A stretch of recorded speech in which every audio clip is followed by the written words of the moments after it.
नमस्कार दोस्तों, ocean network में आपका स्वागत है। आज बात करेंगे इस मुद्दे पर कि जो अरविंद केजरीवाल हेकड़ी दिखा रहे थे और जो रवैया कांग्रेस के नेतृत्व में जो ये नया-नया डॉट डॉट डॉट डॉट ये नया गठबंधन बना है, इसके लोग जिस तरीके से पाला खींच करके मोदी सरकार को पार्लियामेंट में घेरने की कोशिश कर रहे थे। पूरा मानसून सत्र इन लोगों ने एक तरीके से बर्बाद कर दिया, तबाह कर दिया। अपनी दृष्टि में उनके प्रयासों और साजिशों के बावजूद अगर मोदी सरकार सारे महत्वपूर्ण बिल पारित कराने में सफल रही, तो ये उसकी कार्यकुशलता है। और कहना चाहिए कि जो एक कोशिश थी या साजिश थी कि सरकार को कामकाज ना करने दिए जाएं, राष्ट्र हित के जो बिल थे, कानून थे, उनको परवान ना चढ़ने दिया जाए, उसमें तो वो कामयाब नहीं रहे। आज सुबह मैं अखबारों में देख रहा था, राष्ट्रपति की मंजूरी भी मिल गई है और 7-8 महत्वपूर्ण जो विधेयक दोनों सदनों से पारित हुए थे, उन पर राष्ट्रपति की मोहर भी लग चुकी है। यानी अब वो कानून बन चुके हैं। अब तो ये है कि जो हर कानून बनता है, उसकी कुछ नियमावली बनती हैं, तो सरकार अब वो बनाएगी, नोटिफिकेशन जारी होंगे और वो लागू हो जाएंगे। तो बहुत महत्वपूर्ण बिल, जिनमें कानून संबंधी भी अंग्रेजों के ज़माने से चले आ रहे 3 बिल, उनके स्थान पर पहली बार हिंदुस्तान में कोई सरकार इनिशिएट करके 3 नए कानून लेकर के आई है। अलग-अलग आपका गवाही से संबंधित होते हैं, इन्वेस्टिगेशन से संबंधित होते हैं, अपराध से संबंधित होते हैं और ये माना जा रहा है कि युगांतकारी ये परिवर्तन होने जा रहे हैं। अदालतों का भी बड़ा भारी बोझ घट जाएगा। जो इन्वेस्टिगेशन एजेंसियां हैं, उनके लिए भी कुछ बाध्यकारी है। 3 साल में तो सजा ही देनी पड़ेगी न्यायाधीशों को। बहुत सारे मामलों में राजद्रोह का मामला खत्म किया गया है। लेकिन हम इस पर फोकस नहीं करेंगे। हम फोकस करेंगे जो राजनीतिक चाशनी पकाई जाने की कोशिश थी मानसून सत्र से, वो पकी या अधकचरी रह गई और अब क्या होगा। क्योंकि ये तो यहाँ से यानी मानसून सत्र से 2024 की टोन सेट करना चाहते थे, उल्टा पड़ गया। अमित शाह और नरेंद्र मोदी जितनी तैयारी के साथ आए और जिस तरीके से विपक्ष की, खास तौर से कांग्रेस की और आम आदमी पार्टी के नेता अरविंद केजरीवाल की धुलाई हुई है दोनों सदनों में, वो अपने आप में अभूतपूर्व है। मेरे साथ बहुत ही खास मेहमान जुड़ रहे हैं और उनको जोड़ करके इस चर्चा को हम आगे बढ़ाएंगे। मेरे साथ जुड़ गए हैं डॉक्टर अविनाश सिंह, की फैक्ट के। बहुत स्वागत है अविनाश जी। और मेरे साथ जुड़ गए हैं आपके चिर परिचित चेहरे अभिषेक तिवारी पटना से। अभिषेक जी, जय श्री राम बहुत जी, स्वागत है। धन्यवाद। सबसे पहले मैं अविनाश जी आपके पास ही आता हूं। ये बताइए कि अरविंद केजरीवाल तो पूरे देश में भ्रमण कर रहे थे पंजाब सरकार के हवाई जहाज से और उन्होंने पायलट बना लिया था, ड्राइवर बना लिया था भगवंत मान को, एक चीफ मिनिस्टर को। कभी वो पटना में लैंड करते थे, कभी लखनऊ में, कभी कलकत्ता में, कभी मुंबई में, कभी उड़ीसा में, भुवनेश्वर में। जगह जगह जाकर के वो सबको न्योता दे रहे थे कि हमारे यहाँ बारात चढ़ने वाली है। क्या हुआ? उन्होंने जो एक प्रयास किया था, एक माहौल बनाने की कोशिश की थी, लोकसभा में तो खैर किसी का कुछ उठता ही नहीं है, पर राज्यसभा में भी जिस तरीके से फ्लोर मैनेजमेंट किया गया, जगन मोहन रेड्डी, नवीन पटनायक, सब फिर से मोदी साहब की सरकार के साथ खड़े हुए दिखाई दिए। जैसे जम्मू कश्मीर से जब स्पेशल स्टेटस खत्म हो रहा था, तब भी इन्होंने सहयोग किया था। एनआईए को मजबूत करने के लिए एक संशोधन बिल लाया गया था, तब भी ये साथ थे। 3 तलाक विरोधी एक कानून लेकर के आए थे, तब भी ये साथ थे। तो ये जो पूरी कवायद थी अरविंद केजरीवाल की, एक तो इसके पीछे की इनकी मंशा क्या थी? और दूसरे, क्या इनको पता नहीं था कि राज्यसभा में भी दिल्ली बिल गिरने वाला है? नमस्कार सर, आपके सभी दर्शकों को, आपको भी। बहुत सही प्रश्न पूछा आपने। देखिए, पॉलिटिक्स सर 2 मिनट मैगी नहीं है। अरविंद केजरीवाल एनजीओ पॉलिटिक्स से आते हैं और एनजीओ पॉलिटिक्स का एक अपना दायरा होता है। उस दायरे के बाहर ना वो जा पाते हैं, ना उस दायरे के बाहर वो कुछ कर पाते हैं। जब किसी विपरीत परिस्थिति में किसी पॉलिटिकल पार्टी का जनाधिकार या जनाधार, जो भी चीज है, अगर वो घटता है तो एनजीओ पॉलिटिक्स कहीं कहीं उस स्पेस को भर लेती है। जैसे कम्युनिस्ट भी हैं, वो भी एनजीओ टाइप की पॉलिटिक्स करते हैं। अरविंद केजरीवाल की भी पॉलिटिक्स लगभग लगभग उसी के आसपास घूमती है।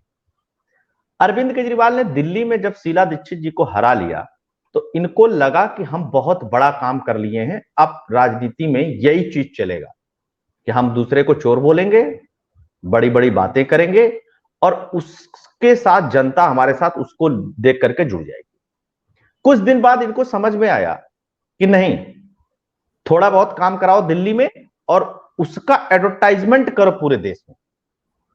इन्होंने इस काम को शुरू किया। इस काम को इन्होंने शुरू किया तो जैसे यूपी जैसा राज्य या बिहार जैसा राज्य या मध्य प्रदेश जैसा राज्य, यहां पे ये चल नहीं पाए, क्योंकि यहां पे पॉलिटिक्स लोगों के, मतलब एक तरीके से आप कह सकते हैं कि पॉलिटिकली बहुत अवेयर लोग हैं और बहुत बड़ी मात्रा में दिल्ली में इन प्रदेशों के लोग रहते हैं, तो वो हकीकत जानते हैं।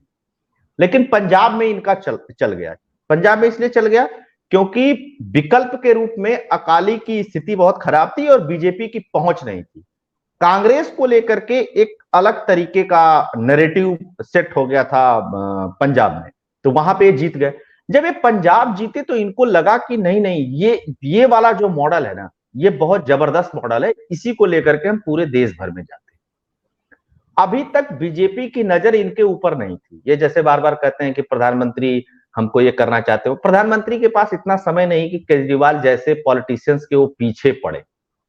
लेकिन जब ये पंजाब में जीते और दिल्ली में जब इनका करप्शन खुलने लगा कि भाई दिल्ली का पैसा है, करप्ट पैसा निकाल करके गोवा में चुनाव लड़ रहे हैं, गुजरात में चुनाव लड़ रहे हैं, और इनके जीवन की सबसे बड़ी गलती जो है, ये गुजरात में जाकर के जो फालतू बतौलेबाजी की अरविंद केजरीवाल, ये इनके जीवन, राजनीतिक जीवन की सबसे बड़ी गलती।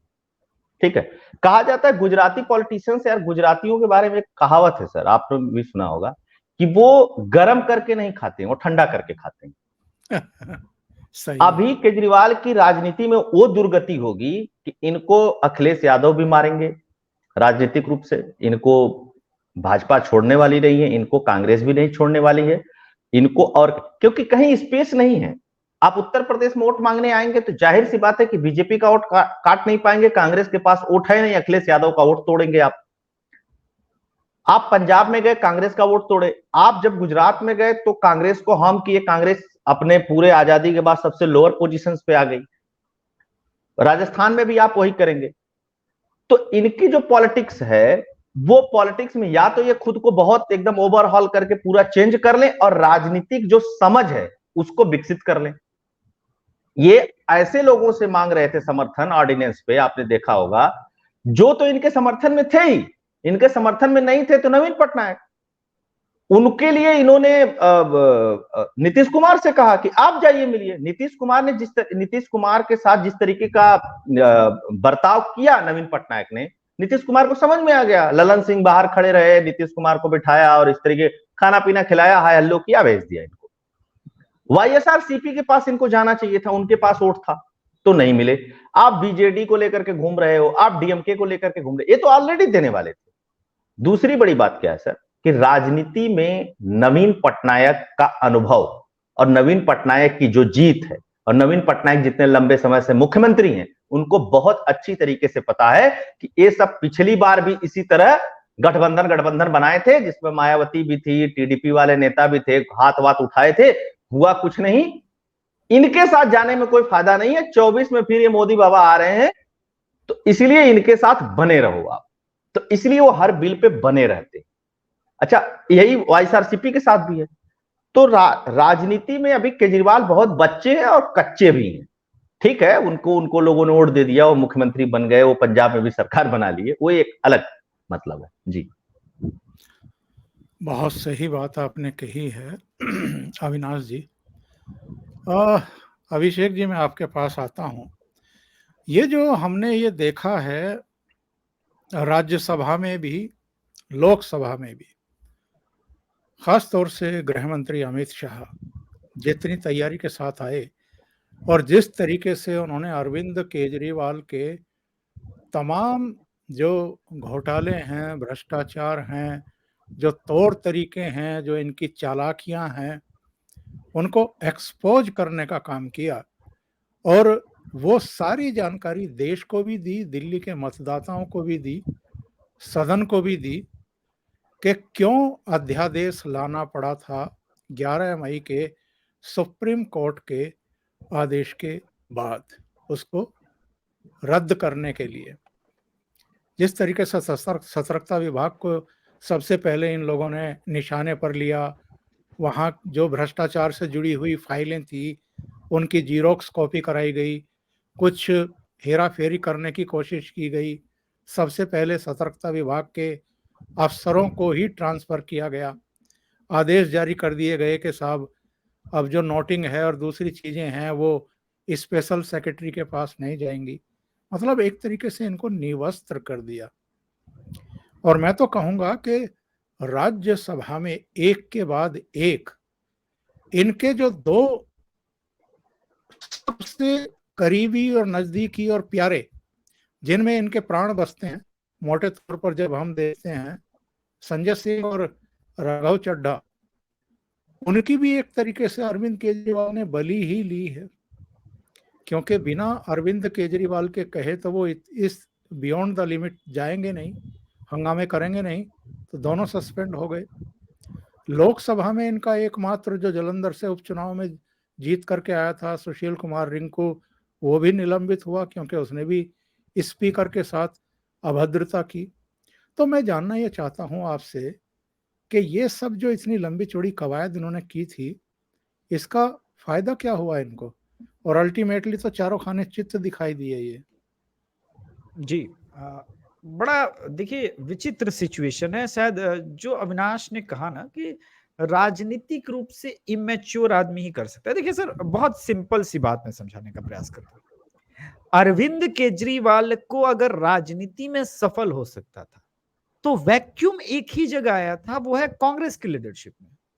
तो जहां जहां इनको रिप्लेस करना था किसी पार्टी को, वो कांग्रेस थी। लोग कह रहे हैं कि कांग्रेस ने बड़ी गलती कर दी अरविंद केजरीवाल को साथ लेके, लेकिन मैं राजनीति को थोड़ा बहुत गहन रूप से समझने का प्रयास करता हूं। मुझे लगता है कि कांग्रेस ने आम आदमी पार्टी को सपोर्ट करके अंततोगत्वा एक बड़ा गेम खेल दिया। अब ये गुजरात से लेके, हिमाचल से लेके, मध्य प्रदेश और राजस्थान में जो इनको रिप्लेस करने का प्लान था, बीजेपी को तो कर नहीं सकते, जैसा अविनाश भाई ने कहा, तो करना तो कांग्रेस को ही था। तो इनका राजनीति का दायरा अब दिल्ली तक सीमित कर दिया, और वो भी दिल्ली में बीजेपी ने इतना सीमित कर दिया कि अब इनके पास ट्रांसफर, सारा यूं कह सकते हैं कि अब मुख्यमंत्री नाम की कोई चीज नहीं है। ट्रांसफर और पोस्टिंग जब एलजी के पास है तो अफसर भी उसी को रिपोर्ट करेंगे और उसी के हिसाब से सारी चीजें होंगी। यहां तक कि अब जो घोटालों की जांच होगी, जो फाइल होगी, मंत्री को भनक तक नहीं लगेगी कि उनके खिलाफ जांच चल रहा है। मंत्री की हैसियत एक विपक्ष के एमएलए के बराबर है, उससे ज्यादा अब दिल्ली में कुछ नहीं है। तो पहली चीज तो ये। अब जो आपने दूसरी चीज कहा कि राजनीतिक रूप से बलि ले ली, सर राजनीतिक रूप से बलि तो इन्होंने सत्येंद्र जैन की और मनीष सिसोदिया की ले ली है। तो फिर ये लोग तो बच्चे हैं। सौरभ भारद्वाज को ये जनता के आगे 2024 में तो एक्सप्लेन करना पड़ेगा ना कि मंत्री बनते ही ऐसी कौन सी सोने की खदान उनको मिली थी कि रात को 3:30 बजे सेक्रेटेरिएट का ताला खुलवाया गया। ऐसा कौन सा वो मतलब दिल्ली में जबरदस्त मॉडल रात के 3:30 बजे बदल देना चाहते थे? ईवीएम हैकिंग का प्लान था, क्या था वो? तो ईवीएम हैकिंग का भी टाइम नहीं था, चुनाव भी नहीं चल रहे थे। सदन में जो उन्होंने ईवीएम हैकिंग का ड्रामा किया था, हम सब ने देखा। तो अब राजनीतिक रूप से अब देखें तो केजरीवाल के पास बहुत सीमित संभावनाएं हैं। अब तो वो ये भी नहीं कह सकता मध्य प्रदेश में जाके कि देखो कांग्रेस वाले चोर हैं जी, क्योंकि ये स्कोप कांग्रेस ने समाप्त कर दिया। जैसे आएगा तो कांग्रेस कहेगी कि ये देखो, इसका हमने लोकसभा में और राज्यसभा में साथ दिया, और ये मोदी के खिलाफ हम इसको हराने लगे तो हमारा वोट खींचने ही आया है, ये हमको समाप्त करना चाहता है। ये कितना बड़ा धूर्त है। तो मुझे लगता है कि अरविंद केजरीवाल को कांग्रेस ने बड़े ही सुनियोजित ढंग से समाप्त कर दिया। तो अब क्या ऑप्शन है? एक पंजाब वाला ऑप्शन है कि पंजाब में जिस प्रकार से गाड़ी चल रही है चलती है। मैं आपको इंटरेस्टिंग बात बताता हूं, पंजाब में पिछले 20-22 दिन का डेवलपमेंट है सर। आपके दर्शकों को शायद पता नहीं होगा कि आजकल एक कॉल पे अमित शाह जी को जो है अमित शाह जी का अपॉइंटमेंट मिल जा रहा है भगवंत मान। हुआ ये था आज से कुछ दिनों पहले, कपूरथला आवास जो है जहां पंजाब के सरकार का चलता है, वहां पे अघोषित रूप से जो पंजाब के तथाकथित सीएम हैं राघव चड्डा, उन्होंने परिणीति चोपड़ा से विवाह एंगेजमेंट वाला कार्यक्रम किया था, और उसमें पंजाब के सीएम को भी बतौर गेस्ट बुलाया गया था, लेकिन वो लास्ट मोमेंट। इसके बाद सियासी गलियारों में पंजाब में भगवंत मान की गजब थूथू हुई कि यार ये दिल्ली वाले चीफ मिनिस्टर हैं, तुम्हारा हेलीकॉप्टर अरविंद केजरीवाल यूज करता है, तुम्हारा कोई आत्मसम्मान है कि नहीं? तो सर कुर्सी पे बैठे हुए हर आदमी का, हर व्यक्ति का एक समय के बाद आत्मसम्मान जग जाता है। उदाहरण बताता हूं, जीतन राम मांझी का एक नाम का एक चीफ मिनिस्टर हुआ बिहार में, जिसको नीतीश कुमार नहीं बिठाया। रोज नीतीश कुमार के चमचे उनको कहते थे ये करो वो करो, एक दिन उसका सम्मान जग गया, आत्मसम्मान, और उसने कहा चीफ मिनिस्टर मैं हूं, मुझे ऑर्डर ये देते हैं। और उसके बाद रातों रात तख्ता पलट का प्रयास किया था, पूरे के पूरे जदयू के कई विधायकों को तोड़ने का प्रयास किया था, सफल हुए नहीं हुआ वो बात की स्टोरी है, किंतु किया वही था। अब मैं ये नहीं कह रहा हूं कि भगवंत मान यही करने वाले हैं, मैं ये कह रहा हूं कि पंजाब में इसकी संभावना है। ये पूरी तरह से सत्य बात है कि आम आदमी पार्टी बुरी तरह से पंजाब में टूटने वाली है, और भाजपा को भी पंजाब में अपने संगठन को बढ़ाना है, और इस बात को अच्छी तरह से पंजाब के कई लोग समझ गए। दूसरी बात क्या हुआ कि बीजेपी को जल्दी रियलाइज हो गया कि आम आदमी party is quite more dangerous than Congress. Punjab एक बॉर्डर स्टेट है, और ऐसे स्टेट में इस प्रकार के आदमी का होना ठीक नहीं। आपको याद होगा सर, गुजरात चुनाव के समय बहुत बड़ी हीरोइन की खेप गुजरात बॉर्डर पे पकड़ी गई थी, जो कि पंजाब से चल के आई थी। इन सब चीजों को जब लगातार बीजेपी सरकार ने एनालाइज किया, तो लास्ट में कहा कि सबसे बड़ा जो इसके पीछे का कुटिल चाल चलने वाला वो केजरीवाल है, तो इसके पर कतरने हैं, और अब फड़फड़ा सकते हैं लेकिन उड़ नहीं सकते सर। उड़ने वाला कोई पर नहीं बचा है जी। जी, बिल्कुल सही बात आपने कही है। एक सवाल और अभी मैं अरविंद केजरीवाल पर ही पूछूंगा, अविनाश जी। जी ये अगर हम देखें तो मदन लाल खुराना, साहब सिंह वर्मा, सुषमा स्वराज 15 साल शीला दीक्षित रही, और जैसा अमित शाह ने दोनों सदनों में बताया कि कई बार ये हुआ कि हम केंद्र सरकार में थे, दिल्ली में कांग्रेस की सरकार थी, ये भी हुआ कि हमारा मुख्यमंत्री दिल्ली में था और ऊपर कांग्रेस की सरकार थी, कभी कोई दिक्कत ही नहीं आई, अंडरस्टैंडिंग थी, समझबूझ थी, एलजी के जरिए जो चीफ मिनिस्टर चाहते थे वो हो जाता था। ये 2015 के बाद जो इन्होंने ड्रामा करना शुरू किया, अपने आप पढ़ा लिखा बताते हैं और प्रधानमंत्री को चौथी पास बता करके अपमानित करने की कोशिश करते हैं। जब ये चुनाव लड़ रहे थे, इनको पता नहीं था क्या कि दिल्ली एक स्पेशल स्टेटस वाला राज्य है, यहाँ विधानसभा के भी, सरकार के भी सीमित अधिकार हैं, सीमित दायरा है। तो ये क्या सोच समझ करके चीज़ों को ग्रैब करना चाहते थे। सुप्रीम कोर्ट ने जो फैसला किया है मैं उस पर टिप्पणी नहीं करना चाहता, ठीक है उन्होंने कर दिया, लेकिन केंद्र ने जो चपत लगाई है केवल केजरीवाल को नहीं, 11 मई को जो एक आदेश सुप्रीम कोर्ट से आया उनको भी आईना दिखाने का काम किया गया। तो ये अरविंद केजरीवाल अब क्या हैं? कुछ टिप्पणी तो अभिषेक तिवारी कर चुके कि अब इनकी हैसियत क्या बची है। एक शहरनुमा राज्य के एक ऐसे मुख्यमंत्री जिनके पास पहले से ही सीमित अधिकार थे, अब तो रही सही और भी इनकी आरती उतार ही दी केंद्र सरकार ने। तो अब इनकी क्या हैसियत है और आगे के लिए क्या इनकी संभावनाएं बची हैं? देखिए सर, हैसियत में इनके बहुत परिवर्तन नहीं आया। अगर आप कायदे से इसको देखेंगे तो हैसियत इनकी वही है। परिवर्तन कहाँ आया कि ये शराब अपने मन से नहीं बेच पाएंगे, बेचेंगे तो उसकी जांच हो जाएगी। ये पानी अपने मन से नहीं बेच पाएंगे, बेचेंगे तो जांच हो जाएगी, है। देखिए, ब्यूरोक्रेसी के टॉप आईएएस ऑफिसर की होने, आईपीएस इनके पास है नहीं, डीडीए इनके पास है नहीं, लैंड इनके पास है नहीं, तो ये तो पहले से इनके पास नहीं है। अब इनके पास था क्या कि ये विजिलेंस पे अपना आईएएस अधिकारी बैठा लें, अपने मन का बैठा लें, अपने से खोज करके बैठा लें और उसके थ्रू ये खेल करें। अब क्या है कि जो अधिकारी बैठेगा वो इनके संज्ञान में तो रहेगा, लेकिन दो जो केंद्र सरकार के अपॉइंटेड लोग रहेंगे उनके द्वारा अपॉइंटमेंट होगा, क्योंकि 3 लोगों की कमेटी है, अरविंद केजरीवाल हैं ये। अब इसको टेक्निकली देखते हैं। टेक्निकली ये सुप्रीम कोर्ट में क्या जाके कहेंगे कि हमारा उनके ऊपर कंट्रोल नहीं है।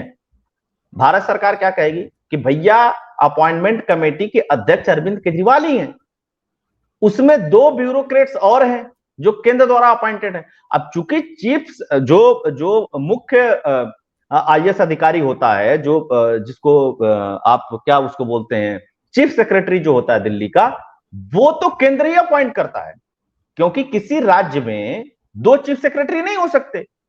और लॉ एंड ऑर्डर चूंकि इनके पास है, बहुत सारी चीजें इनके पास है, तो वो पहले से था। एक और उसमें घुसा दिया कि भैया ये भी रहेगा जो आपके साथ नियुक्ति के प्रोसेस को देखेगा कि क्या हो रहा है। इससे केंद्र सरकार को रिपोर्ट जाएगी क्या कर रहा है। दूसरी बात कि अरविंद केजरीवाल को यही नहीं, अरविंद केजरीवाल को यह भी नहीं पता है कि आप यूटी हो, आपके यहां आईएएस का कैडर नहीं है, आपके यहां ये सब सारी चीजें नहीं थी।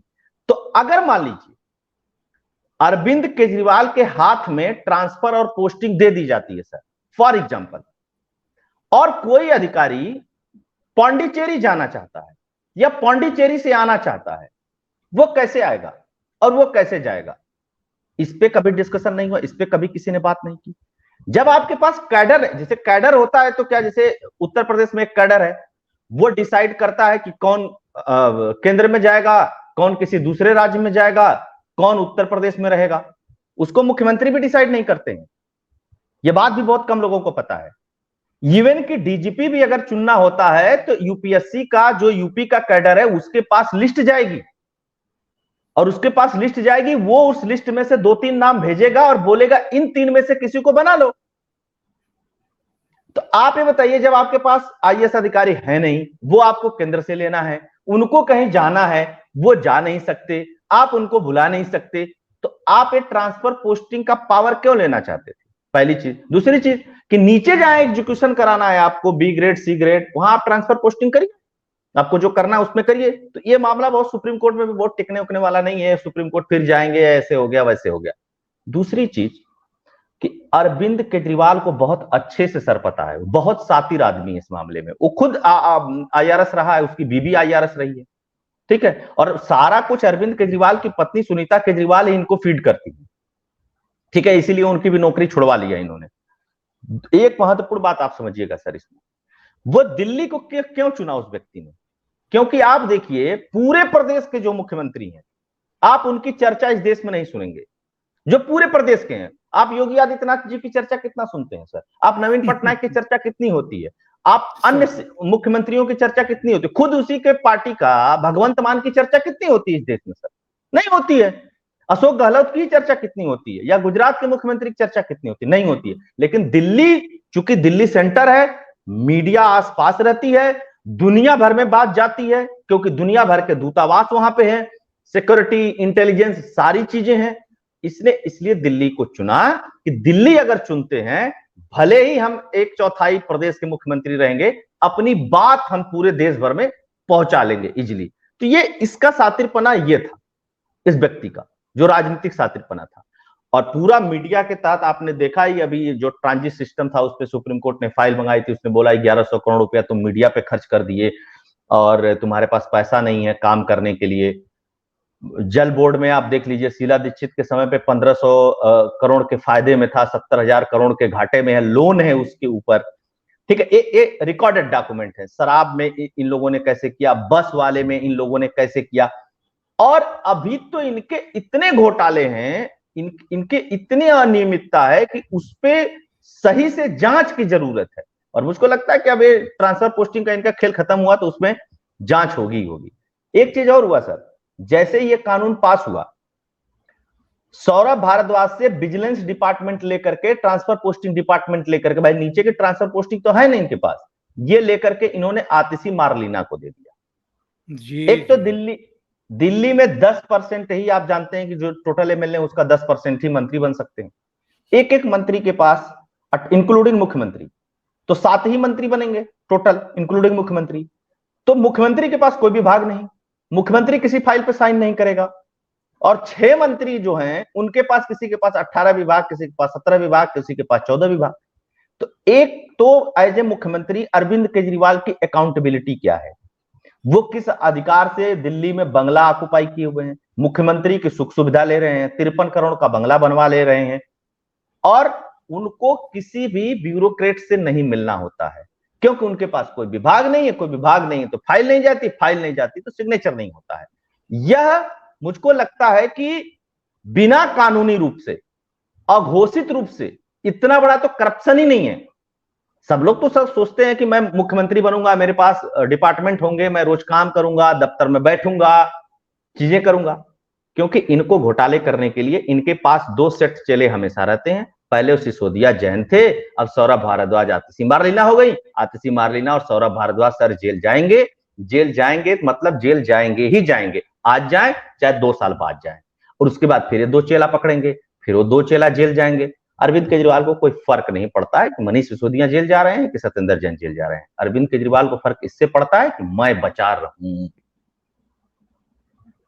इस टाइप की व्यक्ति। आपने 53 करोड़ के बंगले का नाम लिया, इनको बड़े घर में रहने का शौक है। आपका कॉन्शियस क्या कहता है, ये अपने साथियों के साथ पहुंचेंगे क्या रहने के लिए? देखिए सर, ये जो 53 करोड़ का बंगला है, इसमें सब पीडब्ल्यूडी वाले अधिकारी फंसेंगे, सब फंसेंगे, ये नहीं फंसेगा भाई। पीडब्ल्यूडी मिनिस्टर जो है वो तो ऑलरेडी जेल में है उस समय का, सत्येंद्र जैन है ना। कह रहे भाई सत्येंद्र जैन ने साइन किया, अधिकारियों ने काम किया, मुझको क्या पता। और जबकि ये 53 करोड़ का बंगला जो है वो अरविंद केजरीवाल, तो मान लीजिए चले मुख्यमंत्री, उसकी तो क्रिटिसिज्म होता है, ये टोटल सुनीता केजरीवाल के दिमाग की उपज है सर। इसको बनवाने से लेकर के, इसकी खरीदारी से लेकर के, इसकी डिजाइन से लेकर के, सारा कुछ सुनीता केजरीवाल का किया धरा है। आप समझिए, सवाल ये भी नहीं कि 53 करोड़ का बंगला बनवाया। हमारे दिल्ली का मुख्यमंत्री इतना अमीर होना चाहिए कि 53,000 करोड़ का बंगले में रहे, लेकिन चोरी से क्यों? आप 10 करोड़ से कम का बिल क्यों बना रहे हैं? ताकि वो टेंडर में ना जाए, ताकि वो चीफ इंजीनियर के पास ना जाए, ताकि वो भेद खुले ना। ऐसी क्या मतलब 9.99 करोड़ तक के बिल पास हुए। क्यों भाई? अविनाश भाई इंटरप्ट कर रहा हूं एक बात को लेकर के, ये इतना शातिर, ये तो आपने रुपए पैसे की बात की, ग्रीन ट्रिब्यूनल तक बात न जाए, इसके लिए मैं आपको बताऊं कि एक नियम है कि आप एक बार में 10 हरे पेड़ नहीं काट सकते, और वहां पे 16 पेड़ थे। इसने क्या किया, एक बार में 6 पेड़ कटवाए, अगले बार में 5 पेड़ कटवाए, और अगले बार में 5 पेड़ कटवाए, 16 पेड़ कट गए। और ग्रीन ट्रिब्यूनल तक उस पर ग्रीन ट्रिब्यूनल ने केस किया है। मैं ये बताना चाहता हूं कि अकाउंटेबिलिटी इसकी 0 है। मुख्यमंत्री होते हुए इसके पास कोई पद नहीं है। मनीष, जो अरुण पिल्लई का स्टेटमेंट है, उसने कहा, और सेक्रेटरी बैठे हुए थे दोनों विजिलेंस के, तो विजिलेंस के सेक्रेटरी ने बोला, सर मुझे मनीष सिसोदिया ने फोन करके बुलाया था शीश महल। अब मनीष सिसोदिया एक्साइज मिनिस्टर है, वो सोचिए कि शीश महल क्यों बुला रहा है। तो अरविंद केजरीवाल इस हद तक का श्रूड आदमी है कि उसने सब कुछ कर लिया, लेकिन कहीं भी उस तक फ्रेम नहीं हो रहा है कुछ भी। जैसा अविनाश भाई ने कहा एग्जैक्टली कि पीडब्ल्यूडी जाएंगे, मंत्री जाएंगे, पदाधिकारी जाएंगे, सब जेल चले जाएंगे, अतीशी चले जाएगी, सौरभ चला जाएगा। और इसी वजह से मैंने कहा कि पंजाब का सीएम दूर हो रहा है। बोला ये सबको एक एक करके डलवा रहा है, इसके चक्कर में मैं रहूंगा, मुझे भी बर्बाद कर देगा। उस आदमी की आंखें बहुत तेजी से खुल रही है। जी, यही कहना था। सवाल तो एक और बनता है साहब, तब अगले विषय पे जाएंगे। सवाल ये है कि राघव चड्ढा की अगर सांसदी चली गई, जितने गंभीर आरोप हैं उस पर, ये बात भी कही जा रही है कि वो सांसदी छीन भी सकती है, तो क्या दोबारा फिर चुन करके भेजेंगे क्या अब केंद्रीय ये केजरीवाल? क्योंकि जब तक परिणीति चोपड़ा से उसकी सगाई नहीं हुई थी, तब तक तो तमाम तरह की संभावनाएं थी, पर अब परिणीति चोपड़ा के साथ उसकी सगाई होने के बाद अरविंद केजरीवाल की कोई सहानुभूति बची है क्या राघव चड्ढा के लिए? सर इस पे मैं एक जवाब दूंगा आपको, बहुत जबरदस्त। आपने बहुत सही पिन पॉइंट क्वेश्चन उठाया। देखिए सर, कपिल सिब्बल से आजकल और अभिषेक मनु सिंघवी से सलाह ले रहे हैं अरविंद केजरीवाल। अरविंद केजरीवाल ने कहा होगा यार सब तो ठीक है, ये राघव चड्ढा का मुझको बीच में ही हटाना है, ठीक है ना। ये मेरा परसेप्शन है, हो सकता है गलत भी हो। राघव चड्ढा को बीच में हटाना है तो उन्होंने कहा होगा कि एक काम करो कि जो बिल पेश हो रहा है ना, उसी में सिग्नेचर करके भाजपा के 5 या अन्य दल के 5-6 विधायकों का सिग्नेचर करके एक काउंटर डाल दो कि ये सेलेक्ट कमेटी को जाएगा बिल, ठीक है। उसमें ये जाएगा फंस। राज्यसभा के जो नियम है वो सुप्रीम कोर्ट पे भी लागू नहीं है, वो सुप्रीम कोर्ट उसको बहाल नहीं कर सकता है क्योंकि वो सदन का अपना मामला है। और प्रिविलेज कमेटी के पास चला जाएगा मामला, और प्रिविलेज कमेटी, संजय सिंह का तो 3 प्रिविलेज कमेटी के पास मामला पहुंचा हुआ सर। ये 56 बार बेल में गए हैं, 3 बार इन्होंने अभद्रता की है, तो 3 मामले प्रिविलेज कमेटी के पास चल रहे हैं। ये प्रिविलेज कमेटी के पास जाएगा मामला, और सिग्नेचर, चूंकि सर जो इन्होंने सेलेक्ट कमेटी के लिए प्रपोजल रखा उसमें सांसदों का नाम लिया, वो अपराध नहीं है। राज्यसभा की धारा 125 कहती है कि आप यह कर सकते हैं और इसमें सिग्नेचर की भी जरूरत नहीं।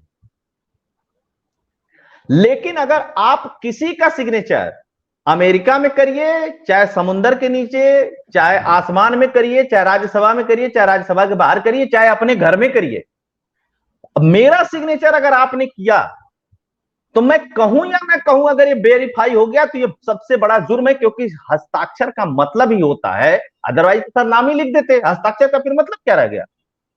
हस्ताक्षर किसी का आप अगर फर्जी कर रहे हैं उससे पूछ के भी नहीं कर सकते सर। जैसे आपने मुझसे कहा कि अविनाश मेरा हस्ताक्षर कर लो, ये तब भी अपराध है। हस्ताक्षर तो मुझे कर, अगर इन्होंने सिग्नेचर किया है सर तो इनको कोई दुनिया की ताकत नहीं बचा सकती है। अगर इन्होंने सिग्नेचर नहीं किया है तो ये बच जाएंगे, वो फिर अपराध नहीं होगा। तो मुझको लगता है कि इन्होंने सिग्नेचर किया है और इसमें ये नपेंगे, और नपेंगे दोबारा राज्यसभा नहीं जाएंगे। मैं आपको आश्वस्त कर दूं यहीं पे, क्योंकि अरविंद केजरीवाल कहेगा कि भाई तुझको पंजाब में भेजा था भगवंत मान और सब पैसा रुपया मैनेज करने के लिए, सब एक आदमी बैठाया था और कुछ और भी मतलब था उसका, उनका अपना पारिवारिक था, ठीक है ना। तू तो उधर बॉलीवुड निकल लिया, तो चल भाई अब तू उधर ही चला जा, उसका कोई बहुत मतलब नहीं रह गया।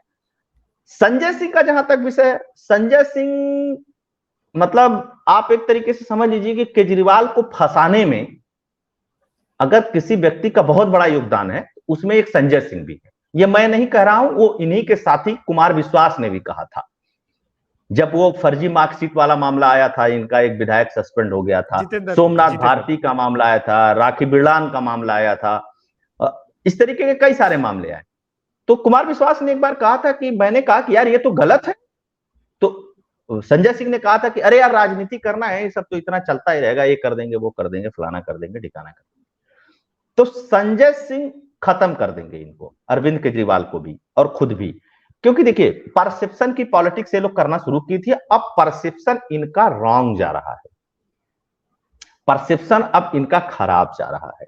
और अभिषेक भाई ने पहले ही कहा कि कांग्रेस के साथ आप मिल लिए हो तो कांग्रेस के लिए भी समस्या है अभिषेक भाई, और केजरीवाल के लिए भी समस्या। और मैं आपको बता दूं अभिषेक भाई, अगर केजरीवाल और कांग्रेस का छुट्टा छुट्टी होता है, मतलब इन गठबंधन में नहीं रहते हैं, केजरीवाल फिर वही लाइन बोलेगा।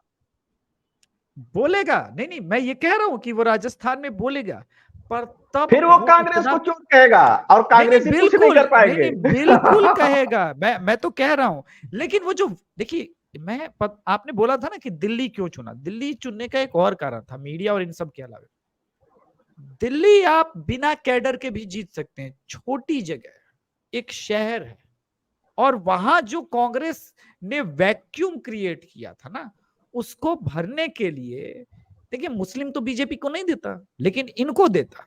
तो ये समझ गया कि हम थोड़ा बिहार के गरीब लोगों के लिए फ्री वाला दे देंगे, यूपी के लोगों के लिए थोड़ा सा रेवड़ी वेवड़ी बांटेंगे, दिल्ली के एलिट क्लास वोट देने जाते नहीं है, बाकी हम स्लम एरिया इन सबको फोकस कर लेंगे, हम जीत जाएंगे। ठीक है, अब आप जो कह रहे हैं ना कि ये करेगा, मैं जानता हूं, लेकिन आप सोचिए कि एमपी में जब ये जाएगा और घाघ कमलनाथ के आगे खड़ा होगा, तो कमलनाथ तो रौन देगा। क्योंकि ये गुजरात समझने की गलती ना करें, गुजरात में कमलनाथ जैसा घाघ कांग्रेसी नेता नहीं है। और मैं एक और बात बता दूं, इन्होंने कहा था ना अभी कि राजस्थान में एनएसयूआई के लोगों ने पीटा, अभी तो ये गहलोत के चक्कर में ही नहीं पड़े हैं। गहलोत ने तो सचिन पायलट को कुचल दिया है। अरविंद केजरीवाल को अभी राजनीति, देखिए 2-3 चीजें हुई थी। चरणजीत चन्नी उतने स्मार्ट लीडर नहीं थे पंजाब में, अगर ये कैप्टन अमरिंदर को नहीं हटाते और नेशनलिज्म पे ही काम करने देते, सब कुछ करने देते, कभी नहीं कांग्रेस के हालात खराब होते जो इस हद तक गिरे हुए हैं। आप कांग्रेस ने क्या किया कि इनको जहां जहां वैक्यूम दिया, आप देखिए कि गुजरात में एग्रेसिव रही नहीं कांग्रेस, इन्होंने उस वैक्यूम को फिल करने दिया। अब कांग्रेस समझ चुकी है कि इसको समाप्त करने का सबसे अच्छा तरीका क्या था, कि अब ये जाकर के क्या बोलेगा कि चोर है। लेकिन लोगों के आगे परसेप्शन ये जा रहा है कि इन्होंने तो तुम्हारा साथ दिया जब जरूरत थी, और तुम बीजेपी से लड़ने के बजाय वोट काट रहे हो। और आपको पता है इस वक्त पिछले 1 साल से मुस्लिम वोट टैक्टिकली फिर से वापस कांग्रेस की तरफ शिफ्ट हो रहा है, चाहे वो दिल्ली म्युनिसिपल कॉर्पोरेशन के चुनाव हो, या हमने कर्नाटक में देखा, या हिमाचल में देखा, जहां जितना परसेंटेज है वो वापस कांग्रेस की तरफ शिफ्ट हो रहा है। और ये बात मैं आज दावे के साथ, चूंकि आप तो यूपी के हैं और मैं यूपी का डेटा के भी खिलाड़ी, आप तो बाजीगर आदमी है, यूपी में भी अगर अखिलेश यादव ने इनको 2-4-5 सीट देके अलायंस नहीं किया, तो लोकसभा में अखिलेश यादव सबक सीखने वाले हैं। क्योंकि निर्णायक जगहों पे, मैं बात कर रहा हूं मुरादाबाद, सहारनपुर, लोकसभा में वोट शिफ्ट होने वाला, हाँ लोकसभा में भाई साहब शिफ्ट होने वाला है वोट कांग्रेस की तरफ। मुसलमानों का एकदम ये मन बन चुका है कि इधर उधर देने के बजाय जरूरी है इसको ही मजबूत बनाया जाए। तो कांग्रेस का भविष्य तो फिर भी एक तरफ है, केजरीवाल के बहुत सीमित है, और दिल्ली में पता है। अभिषेक भाई, मैं वो नहीं आप ठीक कह रहे हैं राजनीतिक रूप से। मैं कह रहा हूं कि जब सुप्रीम कोर्ट कह देता है इसको, चाहे मतलब हाई कोर्ट ही कह देता है इसको, चाहे पीएम मोदी की डिग्री के मामले पे ही कह देता है, तो ये प्रेस कॉन्फ्रेंस करने लगते हैं। जैसे एक सिंपल सी बात बताएं, प्रिविलेज कमेटी के पास सर जब कोई मामला चला जाता है, चाहे लोकसभा हो चाहे राज्यसभा हो, तो एक नियम है कि आप उसके बारे में बाहर मीडिया से या बाहर सार्वजनिक चर्चा नहीं कर सकते हैं। ये एक डेकोरम है, और ये कानूनी रूप से डेकोरम है। ये नहीं कि मतलब ये कोई नियम है फॉलो करने वाला, नहीं, ये एक कानून है। ठीक है, ये आकर के बाहर भी बोलते हैं। ठीक, कोई भी मामला हो जाए, किसी भी तरीके का मामला हो जाए, ये बाहर आकर के बोलते हैं।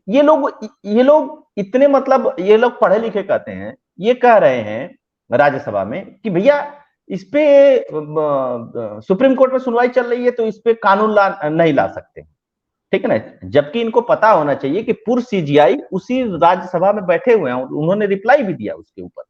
ठीक है, और भी बहुत बढ़िया बढ़िया वकील बैठे हुए हैं, बढ़िया बढ़िया लोग बैठे हुए हैं, सबको नहीं पता है, सिर्फ राघव चड्ढा को पता है ये नहीं।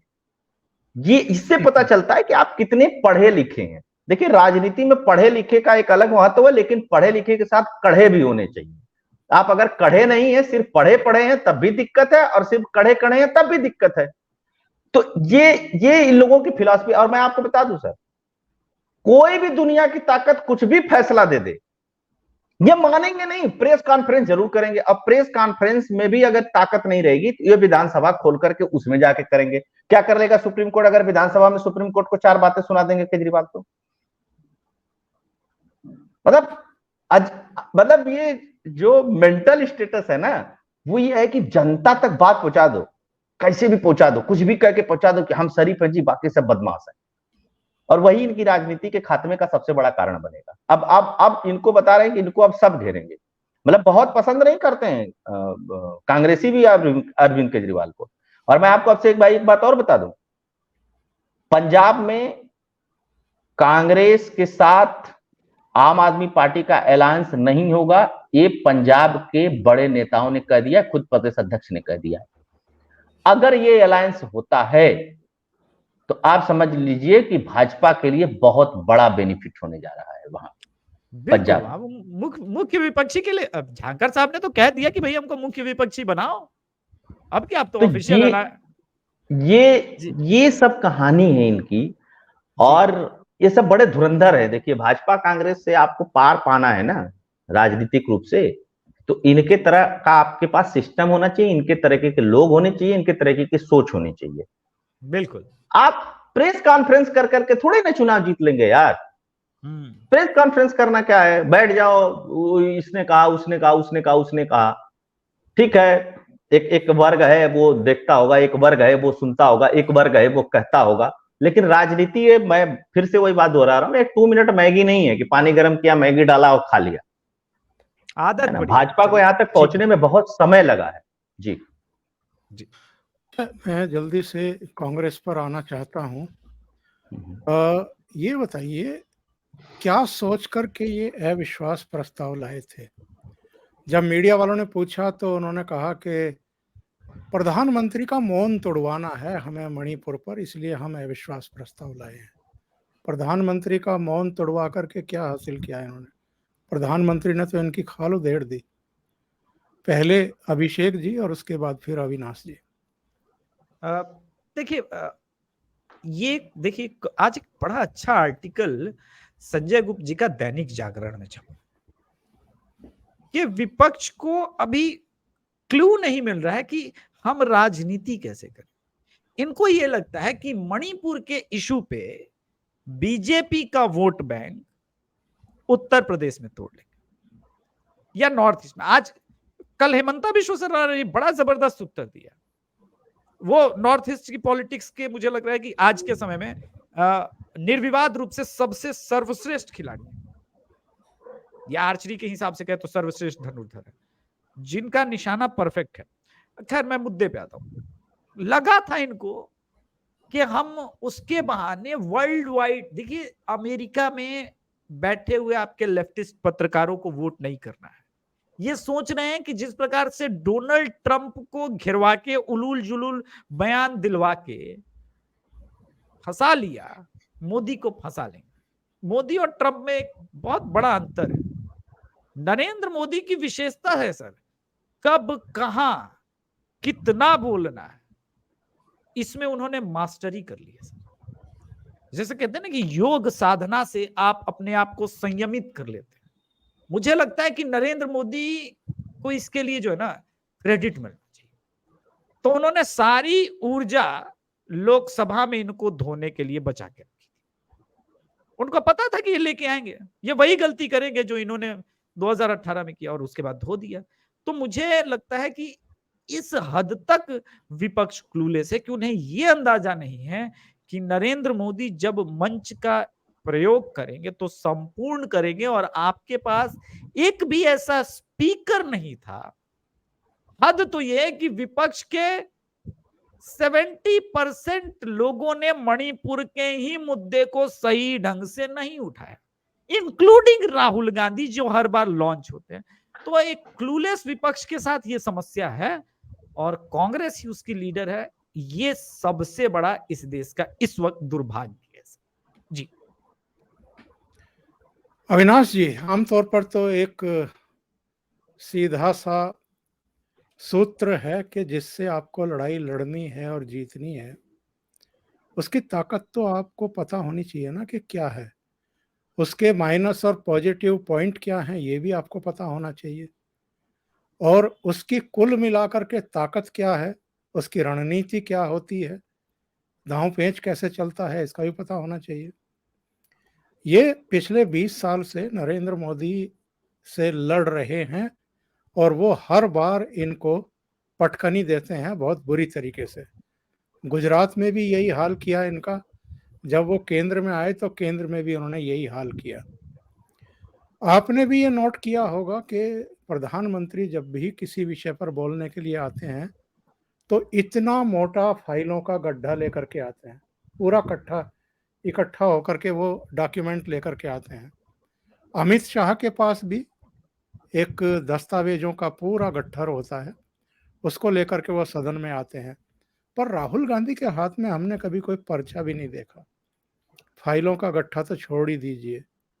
और वो आते हैं और आने के बाद जो है रावण से तुलना, आप देशद्रोही हैं, आपने भारत माता की हत्या की है।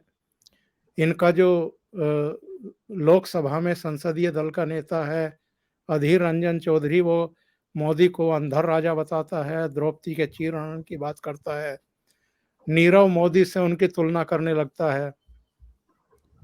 ये नरेंद्र मोदी से मुकाबला कर रहे हैं इस तरह के भाषण देके, इस तरह की उपमाएं दे करके, और आज तक ये जान ही नहीं पाए कि नरेंद्र मोदी क्या है। देखिए सर, मैं एक बात कहूंगा, पूरे कांग्रेसियों को कहूंगा और जितने INDIA डॉट वाले या स्टॉप वाले जो गठबंधन वाले हैं, एक किताब है एक चाइनीज राइटर की, द आर्ट ऑफ वार। आपने जो पहली बार एक चीज कहा कि द आर्ट ऑफ वार में लिखा हुआ है, पतली सी किताब है, मुझको लगता है कि दुनिया के सारे मिलिट्री स्कूल में पढ़ाई जाती है, वर्ल्ड के जितने भी देश हैं। आर्ट ऑफ वार में कहा जाता है कि आपको अपनी ताकत का पता है, यह बहुत बढ़िया है, लेकिन आपको सामने वाले की ताकत का पता जब तक नहीं है, आप युद्ध में उससे जीत नहीं सकते। उसको हराने की बात ही छोड़ दीजिए, आप जीत ही नहीं सकते। दो सेंटेंस हैं, एक ही तरीके के लगते हैं लेकिन अलग अलग हैं इसके मीनिंग। अब मैं आता हूं आपके प्रश्न पे।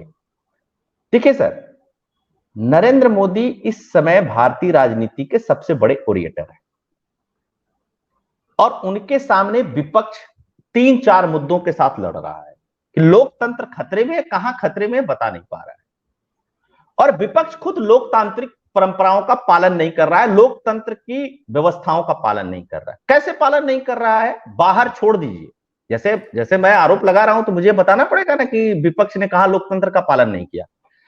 नरेंद्र मोदी जी जो हैं वो सदन के नेता हैं और विपक्ष के नेता हैं अधीर रंजन चौधरी।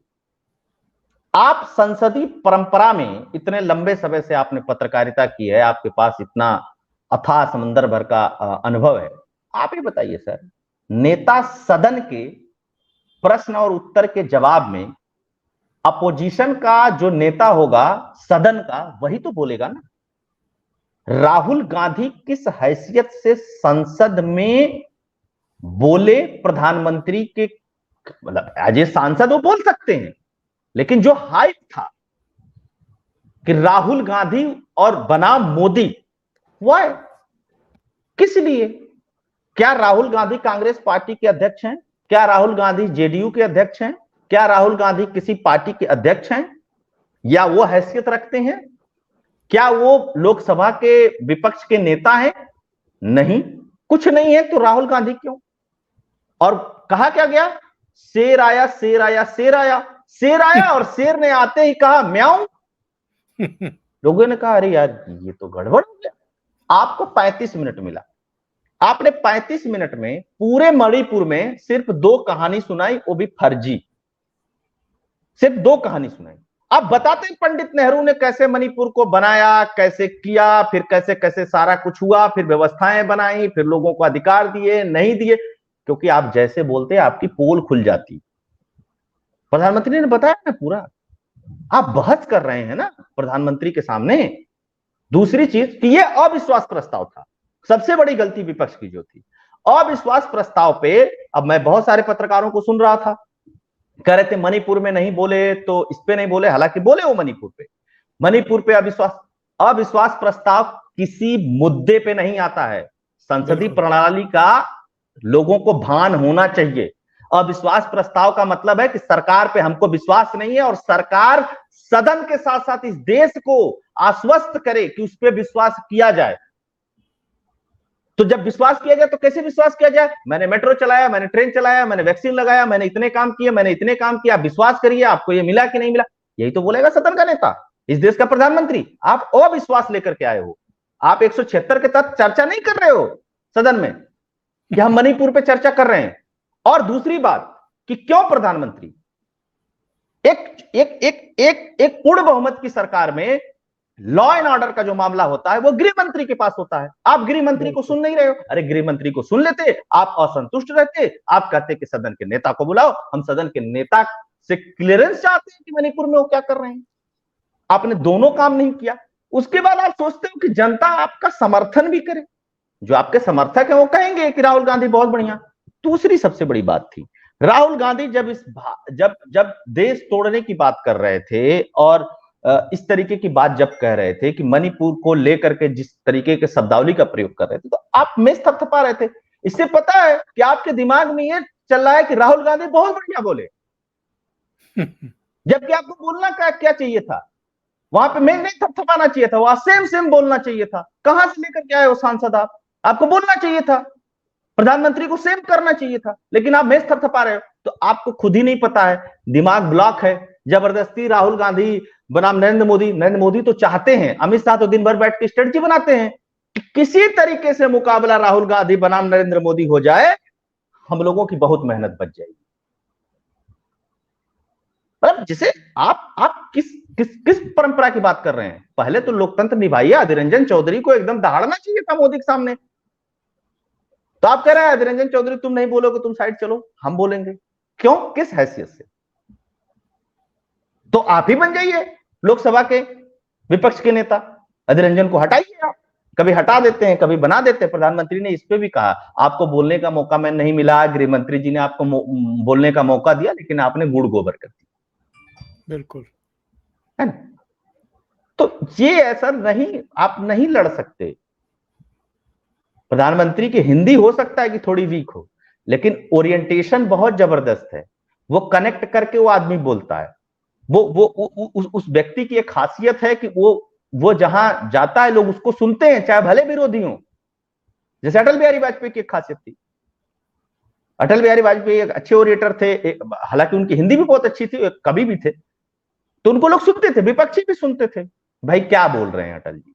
दूसरी चीज कि संसदीय परंपरा में संसद को नहीं चलने देना और उसके बाद इस देश से अपेक्षा करना कि वो आपको वोट देगा, ऐसा संभव नहीं है। अमित शाह जब ललकार के बुलाए जिस दिन कि आओ मणिपुर पे चर्चा करो, और आप लोगों ने फिर भी कहा कि प्रधानमंत्री आकर के बोलेंगे, उसी दिन मैं समझ गया था, उसी दिन जनता के बीच चला गया था, इनको चर्चा वर्चा नहीं करनी। दूसरी बात, अविश्वास प्रस्ताव कौन लेकर के आया? अविश्वास प्रस्ताव आप लेकर के आए। आप भागे क्यों भाई? आप शुरू के 20 मिनट के बाद ही मणिपुर चिल्लाने लगे। अविश्वास प्रस्ताव लाए हो, 366 सांसदों वाला वो नेता है, उसके पास मिनिमम 2.5 घंटे का समय है, 1.5 घंटे से कम बोलते नहीं है मोदी जी। तुमको पता होना चाहिए, 2.5 घंटा बीत जाता, वहीं पे हंगामा करते। जब तो मणिपुर पे आपने कुछ बोला ही नहीं। ये हम लोग थोड़े नहीं सिखाएंगे सर, ये तो परंपरागत चीजें हैं ना। ओवैसी ने क्या कहा? ओवैसी ने इनका भंडा फोड़ दिया। उसने कहा कि जिस बिल पे चर्चा होनी थी उसमें तुम लोग भाग जाते थे। प्रधानमंत्री बुलाओ, प्रधानमंत्री बुलाओ, प्रधानमंत्री बुलाओ। ओवैसी ने कहा कि जब विपक्ष के नेताओं की मीटिंग हुई थी, जब मैं उसमें गया था, तो मैंने कहा था कि अमित शाह बुला रहे हैं ना, इन्हीं को बुला के चर्चा कर लो और हम लोग तब कहेंगे कि प्रधानमंत्री भाग गए, प्रधानमंत्री भाग गए। ओवैसी का सही दिमाग था, मानना ही नहीं है। वो सही कह रहा, मानना ही नहीं तुम सबको मेरी बातें। तब इनके भगवान भी मालिक नहीं है, ये खुद के मालिक हैं अपने। बहुत बहुत धन्यवाद अविनाश जी और अभिषेक जी जुड़ने के लिए। अभिषेक जी को शो शुरू करना है अपना। बहुत बहुत धन्यवाद आप दोनों का। Thank you so much. धन्यवाद सर, नमस्कार, प्रणाम सर, धन्यवाद। जय श्री राम। जय श्री राम।